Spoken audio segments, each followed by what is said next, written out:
5000 புருஷர்கள் மாத்திரம் தங்கியிருந்த ஒரு டிரான்ஸ்பர்மேஷன் மலை. அந்த மலையில நானும் ஏறி பார்த்தேன். இஸ்ரேல் தேசத்துல கலிலேயா இருந்து சவுத் ஈஸ்ட் டைரக்ஷன் அந்த மலை மேல போகுது பஸ்.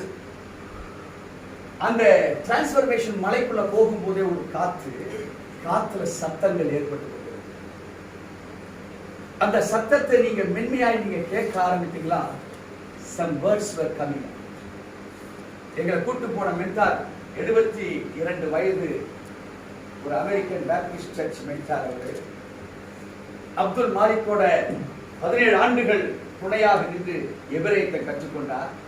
அப்துல் மாலிக் என்பவர் ஒரு முஸ்லிம் கன்வெர்ட் ஆகி Albert Einstein E is equal to mv square, the energy is equal to mass into velocity square என்கிற ஒரு ராக்கெட் பறப்பதையும், ஒரு கல் எரிந்தா ஏன் ஸ்பீடா போய் விடுது, ஆனா பஞ்சை இருந்தால் மெதுவா தானே போய் விடுது, வாட் இஸ் திஸ் ஃபார்முலா என்பதை கண்டுபிடித்த ஒரு யூதர். ஆல்பர்ட் ஐன்ஸ்டீனோடு விட கால யுகங்களாய் கற்றுக்கொண்ட ஒரு முஸ்லிம் என்கிற அப்துல் மாலிக் என்கிற ஒரு மனிதரிடத்தில் கற்றுக்கொண்ட என்னுடைய ஆசான் காரல் டி போப். அவர் ஒரு அமெரிக்கனிஸ்ட். அவரிடத்தில் பயின்று கொண்ட பாடத்திட்டங்களை தான் அதன் மூலமாக what all God is revelating unto me, I am giving as an information to you. So எனக்கு கிடைத்தது உங்களுக்கு நான் சொல்லிக் கொடுக்கிற பொழுது ஆவியானவர் அதை அதிகப்படுத்திக் கொண்டு வருகிறார். அருமையான கர்த்தருடைய பரிசுநாமத்திற்கு மகிமை உண்டாவதாக. ஆண்டவராகிய கர்த்தர் கடந்த வாரத்தில் பல காரியங்களை நான் அப்படி ஆராய்ந்து கொண்டிருக்கும் பொழுது இஸ்ரேல் தேசத்திலிருந்து வாட்ஸ்அப் வாயிலாக எனக்கு கொடுக்கப்பட்ட ஒரு வார்த்தையை அதை நான் தியானித்த பொழுது பல காரியங்களை நான் அறிந்து கொண்டேன். சரி, நம்ம மக்களுக்கு இந்த செய்தியை பகிர்ந்தா மிகுந்த யூஸ்ஃபுல்லா இருக்கு என்று சொல்லி அதை ஆராய ஆரம்பித்த பொழுது ஏகப்பட்ட வெளிப்பாடுகளை அந்த வேத பகுதி. அதுல ஜீசஸ் சொன்ன ஒரு வார்த்தை தான் யோவான் எழுதின சுவிசேஷ அதிகாரம் 8ஆம் அதிகாரம் 12வது வசனம். நாம் வாசிக்க கேட்கிறோம். மறுபடியும் இயேசு ஜனங்களை நோக்கி நான் உலகத்திற்கு ஒளியாய் இருக்கிறேன். என்னை பின்பற்றுகிறவன் இருளிலே நடவாமல் ஜீவ ஒளியை அடைந்திருப்பான் என்றார். There is something past tense, there is something present tense, and something about the future tense in these specific versions. அருமையான தேவஜனமே, இந்த வேத வசனம் கடந்த காலங்களையும் நிகழ்காலங்களையும் இனி நடக்க போகிற காலங்களையும் it specifically reveals through the scripture. Vedam, it is not an ordinary book. Amen. இந்த வேதம் என்பது it shows who you and we are. ஒரு கண்ணாடி முன்னாடி இருக்குது. இந்த கண்ணாடி தெளிவுள்ளது. The mirror which is opposite to you. உனக்கு எதிராக இருக்கக்கூடிய அந்த mirror it is very perfect. அது அப்படி வானத்துக்கு நேராக காமிச்சீங்கன்னா அந்த வானத்து ஒளியை வானத்துக்கே அனுப்பும். அது கண்ணாடி நமக்கு நேராக அது நாம் வைப்போமானால் நமக்குள்ள என்ன ஒளி இருக்கு என்பதை அது நமக்கு காமிக்கும். ஜீசஸ் ஒரு அளவுகோலாக இருக்கிறாரு. நம்ம அவரோட அளவு பார்க்கணும். நாம் யார் என்பதை அறிந்து கொள்வதற்கு இங்கே தேவன் ஒரு பிலாசபராக as a teacher, ஒரு தத்துவ ஞானியாக, ஒரு ஆசிரியராக, அது மாற்றமல்ல ஒரு போதனையை பின்பற்றுவதற்கு சிலேடையான பவர்ஃபுல் வேர்ட்ஸ் இந்த 8ஆம் அதிகாரம் யோவான் சுவிசேஷம் 12ஆம் வசனத்துல மிக சிலேடைகளாக அவர் அதை வைத்திருக்கிறார். Just if you read the scripture John 8 verses 12, it is an ordinary one. But if you meditate, it starts its revelation. இந்த வேதமாகப்பட்டது ஒரு சராசரியான ஒரு படிப்பாய் படிப்புகிற பொழுது அது சாதாரண படிப்பு தான். பட் அதை தூண்டி, நான் அடிக்கடி சொன்ன, mind is not a vessel to be filled, but it is a fire which has to be kindled. மூளை என்பது, சிந்தை என்பது அது தேக்கி வைக்கக்கூடிய ஒரு பாத்திரம் அல்ல, ஆனால் அது தூண்டி விடுகிற அக்கினியாக இருக்கிறது. If the word is not meditated, it will never revelate anything to you. வார்த்தை தியானிக்கப்படவில்லை என்றால் அது வெறும் வார்த்தை தான். தியானித்தா it starts its revelation. அந்த ரெவலேஷன் எப்படி இருக்கும்? உன்னை தூங்க விடாது. அந்த ரெவலேஷன் எப்படி இருக்கும்? உன்னை எழுப்பி கட்ட வைக்கும். அந்த ரெவலேஷன் எப்படி இருக்கும்? உனக்குள்ள பொங்குகிற அக்கினியாய் அது மாற ஆரம்பிக்கும். அந்த ரெவலேஷன் எப்படி இருக்கும்? உன்னை சுற்றி இருக்கிற இருள் எல்லாத்தையும் போக்குகிறதா. அந்த ரெவலேஷன் எப்படி இருக்கும்? உனக்குள்ள இருந்து உகந்த காணிக்கையாக தேவனுக்கு முன்பாக உன்னை செலுத்துகிறதாக இருக்கும். ஆங்கிலத்தில் சொல்லுவாங்க, where there is will there is way. ஒரு மனம் இருக்குமானால் மார்க்கத்தை நீ கண்டடைய முடியும் உலக பிரகாரம். If it is turned into a spiritual aspect, அதே காரியம் ஆவிக்குரியதாய் மாறுகிற பொழுது you will be revelated with reference to the heaven. உனக்கு கொடுக்கப்படுகிற அந்த வெளிப்பாடுகள் எப்படி இருக்கும் என்றால் அது பரலோகத்தின் வெளிப்பாடாக இருக்கும். 1+1 is equal to 2 even in America, Japan, or in a village, or in a city, or in a town, or at your house. When it is calculated, if it is made an addition, 1+1 is equal to 2 everywhere in the world. உலகம் முழுவதிலும் இதை கூட்டி கழிச்சு பார்த்தீங்கன்னா ஒன்னோட ஒன்று கூட்டினா 2 தான். ஒரு கணிதத்துக்கு இவ்வளவு பவர் இருக்குமானால் இந்த revelation is from the heaven. அது தேவனுடைய பரலோக ராஜ்யத்திலிருந்து அது உனக்கு கிடைக்கப்படுமானால் யார் யாருக்கு கிடைக்கலையோ அவங்க மத்தியில் நீ நிற்கிற பொழுது தேவனுடைய ஸ்தானத்தை மகிமைப்படுத்தி வைத்திருப்பார். நீ நிற்கிற அந்த இடத்துல உன்னை தேடி ஆட்கள் வரும், உன்னை கொண்டு வந்து உங்ககிட்ட சேர்ப்பார். சேர்க்கிறது மாத்திரமல்ல, உனக்கு கொடுத்த ரெவலேஷனை காட்டிலும் பன்மடங்கு உன்னை பேச வைப்பாரு. அல்லேலூயா. உனக்கு கிடைச்சது கொஞ்சம், ஆனா உன்னை சுற்றி இருக்கிறது பல. கிறிஸ்து ஒரு முன்மாதிரியாக இருந்தார். அதற்கு 5000 புருஷர்கள் மாத்திரம் தங்கியிருந்த ஒரு டிரான்ஸ்பர்மேஷன் மலை. அந்த மலையில நானும் ஏறி பார்த்தேன். இஸ்ரேல் தேசத்துல கலிலேயா இருந்து சவுத் ஈஸ்ட் டைரக்ஷன் அந்த மலை மேல போகுது பஸ். அந்த டிரான்ஸ்பர்மேஷன் மலைக்குள்ள போகும்போதே ஒரு காத்துல சத்தங்கள் ஏற்பட்டு, அந்த சத்தத்தை நீங்க மென்மையாய் நீங்க கேட்க ஆரம்பித்தீங்களா? some words were coming. எங்களை கூட்டு போன மென்டார் 72 வயது ஒரு அமெரிக்கன் பேப்டிஸ்ட் சர்ச் மென்டார். அவர் அப்துல் மாலிக்கோட 17 ஆண்டுகள் துணையாக நின்று எபிரேயத்தை கற்றுக்கொண்டார்.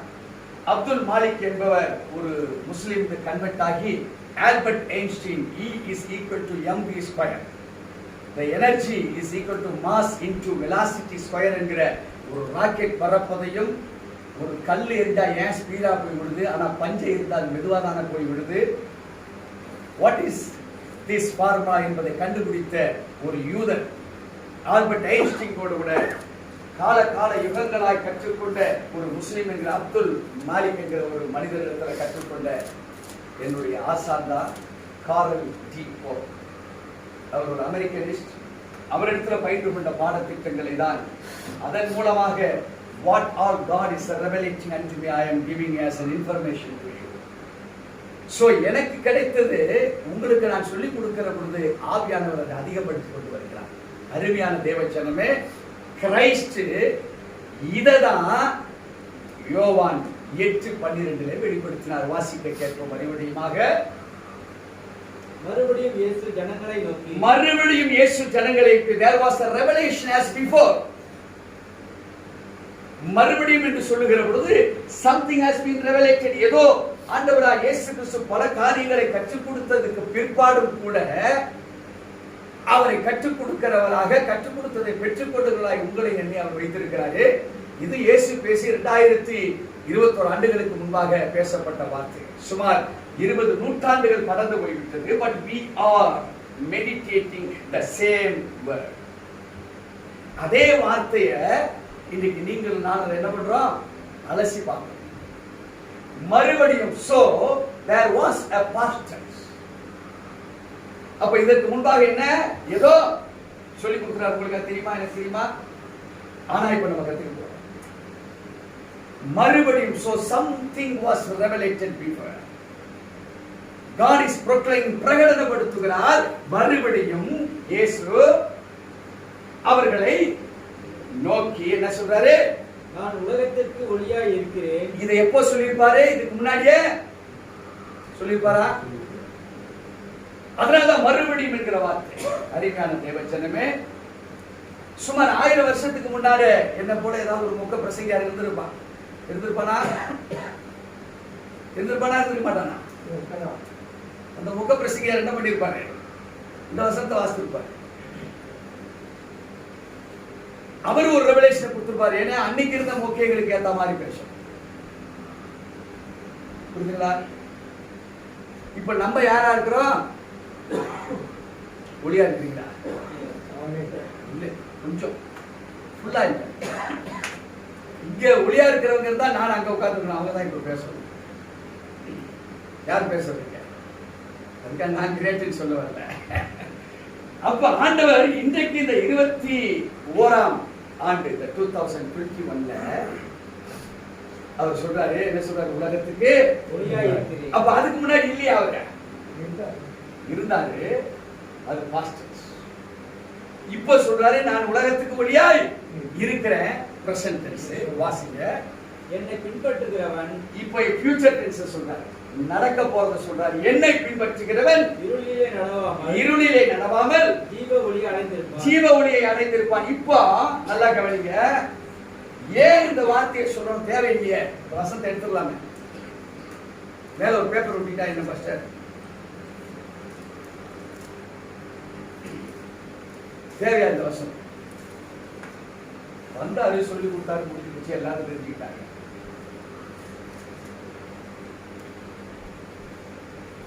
அவர் வந்ததே ஆதாமிலிருந்து ஆபிரகாமுக்கு 2000, ஆபிரகாமிலிருந்து இயேசு கிறிஸ்து 2000, 4000 வருஷத்துலயும் அவர் ஒளிய பார்க்க, இந்த ஒளியை பார்க்கலாம், இந்த லைட் ஒளியெல்லாம் பார்க்கலாம். பட் ரூட்டை பார்க்கலாம். அவருக்கு கற்றுக் கொடுக்க எதை நினைக்கிறா தெரியுங்களா? நீ சாப்பாட்டுக்கு களைஞ்சு போடுற அரிசியை அவர் பார்க்க வைக்கல. இந்த அரிசி எங்க இருந்து விளைஞ்சிருக்கு அதான் பார்க்க. அது எந்த நிலத்துல விளையும், அது எந்த காலத்துல விளையும், அது அரிசிக்கு பேர் என்ன? ஒரே ஒரு அரிசி தான் இருக்குதா? எத்தனை விதமான அரிசி இருக்கு? இந்த அரிசி 5000 இது 6 மாசம் விளைஞ்சாதான் அரிசியா மாறும். இது 80 நாள்ல விளையும். சிக்கன் 65 சொல்றோமே, நிறைய பேருக்கு அர்த்தம் தெரியாது. 65 நாட்கள்ல உருவாகிற முழுமை அடைந்திருக்கிற சிக்கனுக்கு பேர் தான் சிக்கன் 65. நமக்கு சிக்கன் 65 வறுத்து சாப்பிடுறதுக்கு ஏற்ற மாதிரி கொடுக்குற பாருங்க, அந்த சிக்கன் தான் எல்லாருக்கும் தெரியும். கரெக்டா? இப்ப அதான உண்மை. அருமையான தேவஜனமே, ஆவிக்குரிய வெளிப்பாடுகள் பெற்றுக் கொள்வதெல்லாம் இங்கே ஆண்டவர் சொல்கிறார். இந்த ஆவிக்குரிய வெளிப்பாடு யார் யாருக்கெல்லாம் இல்லையோ அதை எதிர்த்து நிற்கிற அசுத்தாவிகள் அந்த சரீரத்தில் நிற்கும். ஆவிக்குரிய வெளிப்பாடுகள் எது எதுல தெரிஞ்சிருக்கிறீங்களோ அந்த அறிந்திருக்கிற சப்ஜெக்ட்ல உள்ள அசுத்தாவி கூட தொடவே தொடாது. அந்த அசுத்தாவி தொடவே முடியாது. ஏன்னா அது உங்களுக்குள்ள எழுதிட்டு, அது ஒரு லைட் சிஸ்டம் எழுதி.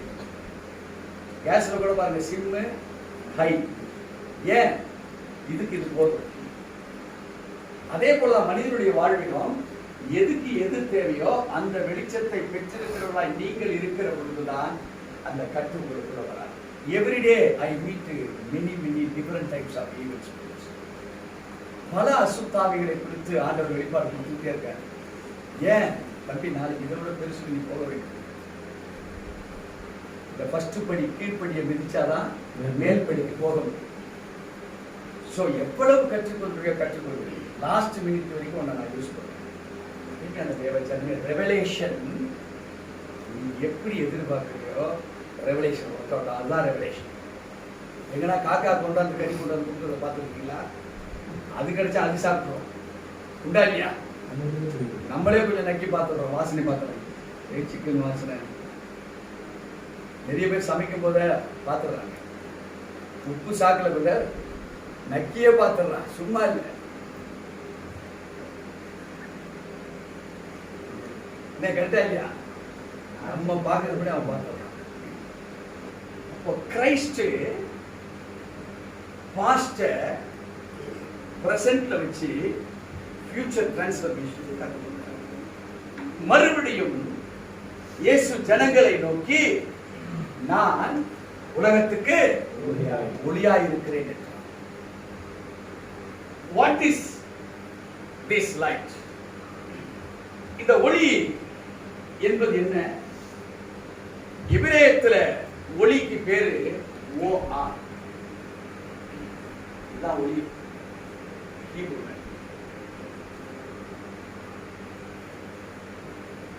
ஹீப்ரு வேர்ட்ல ஒளியை ஆர் ஓஆர் அப்படின்னு சொல்றாங்க. யூதன் சொல்ற மாதிரி எனக்கு வரல, ஒரு விசேஷமா இருக்கு. இந்த ஹீப்ருல எழுதுற போது அலெஃப்,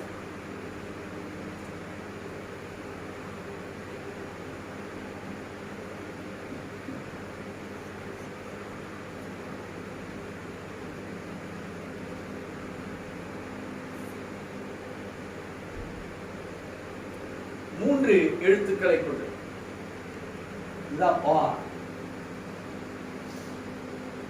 ஏன் ஆண்டவர் இந்த மூன்று எழுத்துக்களை கொண்டு இந்த ஒளியை சிருஷ்டித்தார்? Aleph is defined as the supreme power. It is the supreme power. This is called as name. This is called as head.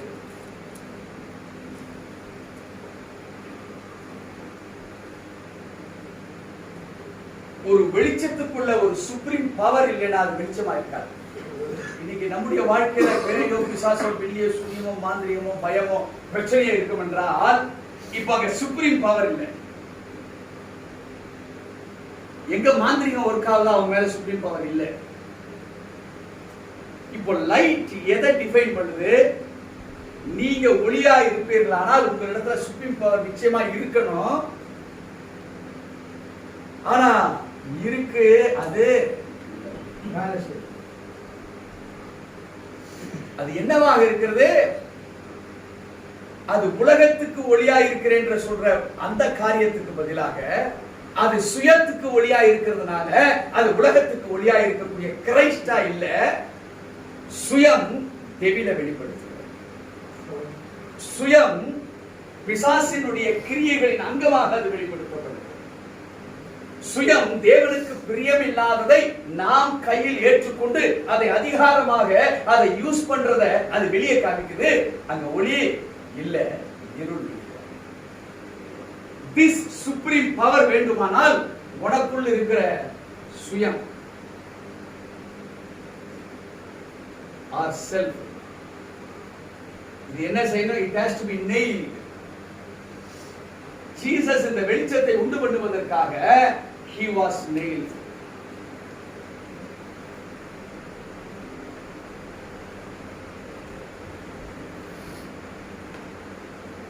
ரேஷ் என்பது ஒரு மனிதனுடைய தலை அல்லது ஒரு துன்மார்க்கனுடைய தலை. Now there must be a transformation over here.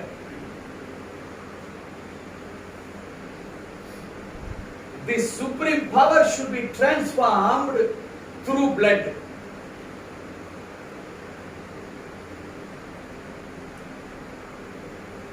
விளங்கி கொண்டிருக்கு.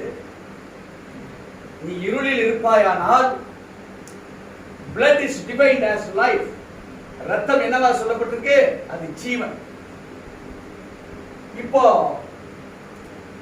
the supreme power இந்த மனுஷனுக்குள்ள இறங்கணும். ஒரு மீடியேட்டர் தேவை. இந்த மீடியேட்டர் எப்படி உள்ள வர முடியும் என்றால் through the crucifixion. சிலுவை மரணத்தினாலதான் உள்ள வர முடியும். ஒரு அம்மா என்ன கேட்டாங்க,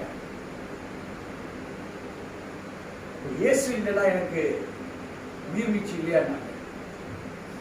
ஏதாவது இருந்தா சொல்லுங்க, நான் கூட தெரிஞ்சுக்கிறேன். இயேசுவை தவிர யாராவது மரித்து உயிர்த்தெழுந்தாங்கன்னு சொல்லுங்க சிஸ்டர், பிரதர் சொல்லுங்க. எனக்கு இவர் பார்ட் 1 வச்சுக்கிறேன், நீங்க யாராவது சொன்னீங்கன்னா பார்ட் 2 வச்சுக்கிறேன், இன்னும் யாராவது சொன்னீங்கன்னா பார்ட் 3 வச்சுக்கிறேன்.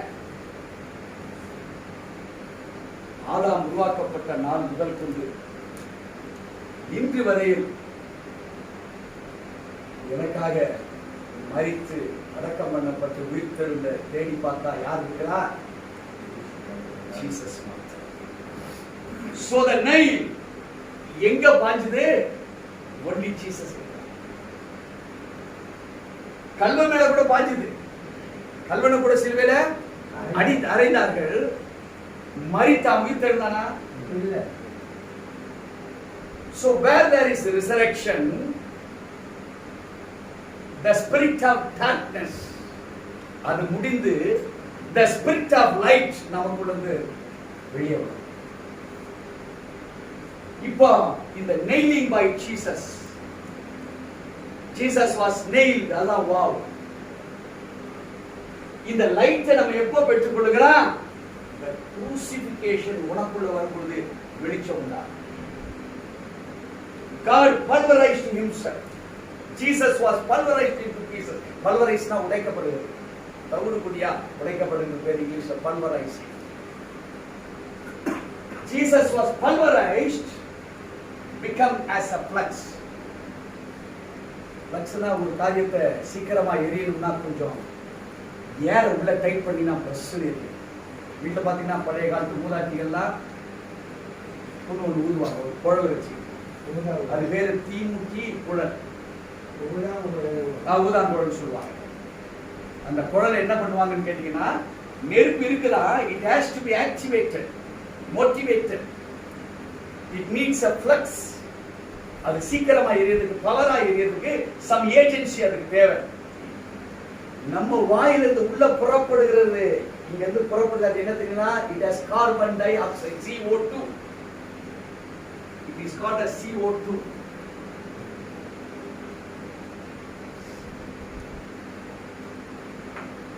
மாடு ஊதுனா எரியுமா? மனுஷன் ஊதுனா ஏன் எரியுது? உள்ள போற ஆக்சிஜனு கார்பனும் ஆக்சிஜன் சேர்ந்து வரும்போது அந்த நெருப்புக்கு பெலன் ஆகுது. it becomes as a flux. பூன் ஊதுனோடனே ஜுவாலை. அருமையான தேவஜனமே, our spirit of darkness which is ruling us, நமக்குள் இருக்கிற அந்த இருளின் ஆவி, அகால மரணங்கள், வில்லி சூனியங்கள், மாந்திரீகங்கள், தவறான எண்ணங்கள், அவங்க செயல்படுகிற செயல்பாடுகள், பிரிவினைகள், போராட்டங்கள், இவைகள் எல்லாம் அந்த இருள் கொண்டு வந்துட்டு. now it has to be activated. எப்படி ஆக்டிவேட் ஆகணும்? இது அழியணும், ஒரு உள்ள வளரணும். ஆண்டவர் சொன்னாரு 1 கொரிந்தியர் 13:10 நிறைவானது வருகிற பொழுது குறைவானது. இந்த இருள் நம்முடைய வாழ்க்கையை குறைவு குறைவு குறைவு குறைவாக வைத்திருக்கு. எதை எடுத்தாலும் குறைவு, பற்றாக்குறை. மனரீதி பற்றாக்குறை, சரீர ரீதி பற்றாக்குறை, பினான்சியல் ரீதி பற்றாக்குறை. எதை எடுத்து பாருங்க, தண்ணீரில் நடந்தவன் ஒருத்தம் கூட கிடையாது இந்த உலகத்தில். ஒரு மனுஷனை பார்க்க முடியாது தண்ணீரை. But one who is filled with this word, aleph, vav and resh, இது மூன்று இருக்கிற இடத்துல தண்ணீரை சேச்சுரேஷன், அது பரிபூர்ணப்பட்டிருக்கும். ஆயுள் காலங்கள் ஆசீர்வாதமா இருக்கும். உங்க நடை உடை பாவனைகள், it will be different, it will be extremely different from others. நிக்கிற இடத்துல ஆடிக்கொண்டிருக்கிற பூமி அது நிலை நிற்கும். கரடு முரடானது சமமாக நீ நிற்கிற இடத்துல, நீ பேசுற இடத்துல மகிமை கடந்து போய்கொண்டே இருக்கும். one this war, இந்த சிலுவையின் எனக்காக இந்த மரணம், அது எனக்கு இருளை போக்கி ஒளியை கொடுப்பதற்கு இருக்கு நீ நினைச்சனா, your power is entirely different. Now we shall go into Gematria. Gematria are of two kinds. கமாட்ரியா என்பது இதுக்கென்றா இது எல்லாத்துக்கும் கொடுக்கப்பட்டிருக்கிற நம்பர். இந்த நம்பரை கால்குலேட் பண்ணி நீங்க டோட்டல் பார்க்கிற பொழுது you get something, ஒரு ரிசல்ட் கிடைக்குது. அந்த result is divided into two parts. One is called as positive gematria and another is called as negative gematria. எதிர்மறை எதிர்மறை gematria ரெண்டு கொண்டு வருகிறது. நான் இப்ப நிறைய எதிர்மறையை நான் ரொம்ப கற்றுக் கொடுத்ததில்லை, அது ரொம்ப நீங்க தாங்க மாட்டீங்க. அதை நம்ம கொண்டு வந்தோம்னா உங்க சமுதாயத்தை உங்க குடும்பத்தை குறித்து பல காரியங்கள் அது விளக்கும். பெரிய டெலிவரன்ஸ் ஆகிடும். தேதான் ஒரே ஆட்டமும் பாட்டமும் ஆகிடும். ஒருத்தர் வாங்கிட்டு இருப்பான், ஒருத்தர் சுற்றுவான், ஒருத்தர் கீழே ஊற்றுவான், ஒருத்தர் அலறுவான். நெகட்டிவ் கமாட்டியாவை நான் சொல்லிக் கொடுக்க ஆரம்பிச்சான். நெகட்டிவ் கமாட்டியா கிட்டத்தட்ட வால்யூமா புத்தகங்கள் இருக்கு. நெகட்டிவ் கமாட்டியா மாத்திரமையா வால்யூம் கணக்கில் புக்கு இருக்கு. நெகட்டிவ் பற்றி படிச்சா ஐயோ கேவலம், கனவுலே மேற்க முடியும். ஒரு பெரிய குடும்பத்துல கோடி கோடி கோடி கோடி கணக்குக்கு சொந்தக்காரன். அவனை யாராலையும் கெடுக்க முடியல. அவனை கெடுப்பதற்கு ஒரு விபச்சார பெண்ணை கூட அமைச்சாங்க. அவன் அவளை ஈஸியா அந்த பெண்ணுக்கு உடன்படவில்லை. நடந்த சம்பவம். யாராலையும் அவனை கெடுக்க முடியல. சூனியம் வைக்கிறான், மாந்திரியை வைக்கிறான், அதை வைக்கிறான். நேரடியாக அவனை ஒன்றும் செய்ய முடியல. ஒரு நல்ல ஃபர்ஸ்ட் கிரேட் ஒரு பொண்ணை பிடிக்கிறாங்க. அது திருமணம் ஆகலை. அது ஆணை அறியவே இல்லை. அந்த பெண்ணை பல கோடிகள் கொடுத்து இவனிடத்துல நீ யூ ஆர் வெர்ஜின். ஐயோ எனக்கு அதெல்லாம் இன்ட்ரெஸ்ட் இல்லை, நீ வெர்ஜின்ங்கிறதுனால தான் உன்னை நாங்கள் கூப்பிடுறோம், பரிசுத்தமா இருக்கு, நீ பக்காவா இருக்கிற, அதனால தான் உன்னை கூப்பிடுறோன்னு அவனோட விபச்சாரத்துக்கு அனுப்பிச்சு சொன்ன காரியம் என்ன தெரியுமா? she was given a white kerchief. அவனுக்கு ஒரு வெள்ளை கர்ச்சிப்பை கொடுத்து அந்த ஆணோடு கூட உடல் ஒரு முடிந்த உடனே அந்த ஒயிட் கர்ச்சிப்பை தன்னுடைய வேஜின்ல விட்டு எவ்வளவு விந்து இருந்தோ அத்தனை விந்தோடு கூட அந்த கட்சி கொடுக்கப்பட்டது. அருமையான தேவ ஜனமே, he was spoiled. அந்த ஆள் அதுக்கப்புறம் தான் கெடுக்க முடிந்தவர். காரணம் என்ன தெரியுமா? அது உயிர் அணுக்கள். God has kept for a reproduction of mankind. இவர்கள் என் ஜனங்கள், இவர்கள் என் துதியை, அதற்காக கொடுக்கப்பட்ட உயிர் அணுக்களை வைத்து அவனுக்கு சூனியம் செய்யப்படும். இதெல்லாம் எங்க இருந்து வருதுன்னா, இந்த நெகட்டிவ் கமாட்ரியால இவ்வளவு விஷயங்கள் இருக்கு. நான் ஒரு சின்ன சாம்பிளை உங்களுக்கு சொன்னேன். இன்னைக்கு நமக்கு கொடுக்கக்கூடிய சகல ரகசியங்களும் அது தேவனால் பாதுகாக்கப்பட்டதாக இருக்கிறது. நாம் அந்த பாதுகாப்பை நாம கடைபிடிக்கலைன்னா, ராங் கமாட்ரியாவை நம்ம எடுத்தோம்னா ஒரு மனிதனுடைய வாழ்க்கை சரித்திரத்தை சொல்லிடலாம். நீ எதுல கேட்டு போயிருக்கீங்க, எதுல மாற்றி இருக்கிறீங்க. எங்க வேலை அதுல என்ன பார்த்த அப்புறம் பயந்துல இருக்க பாஸ்டர் நம்மளை பார்த்து ராங் கமாட்ரியா வச்சு நம்மளை கணக்கு போட்டுவாரா அப்படின்னு என்ன பார்த்து பயந்துல. நான் யாருடைய பாவத்தை விசாரிக்கிறேன், எனக்கு அந்த பழக்கம் கிடையாது, நல்லது இயேசு இவர் சொன்னாரு, உலகத்தில் இருந்தவர்கள் பெரிய வெளிச்சத்தை கண்டார்கள் என்பதை தன்னை குறித்து சாட்சி கொடுத்தார். இப்போ we are going to see the gematria with these three alphabets.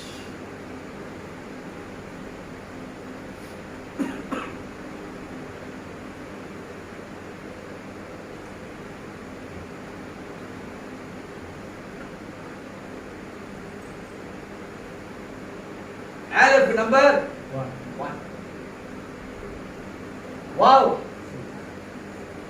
Resh. எல்லாம் கூட்டினீங்கன்னா 200.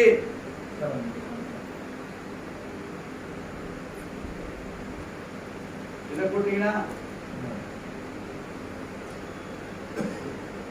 இந்த ஹீப்ரு புக்ல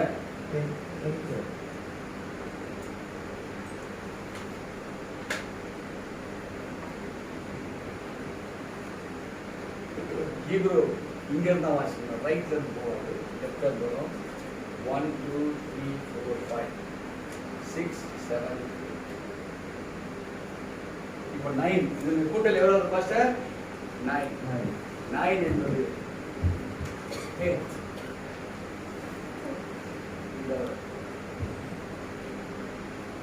கேட் என்றால் இஷ்டம்.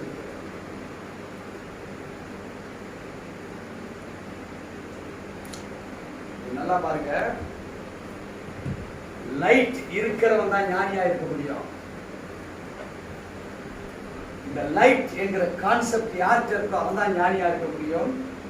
இந்த லைட் இல்லாத எல்லாருமே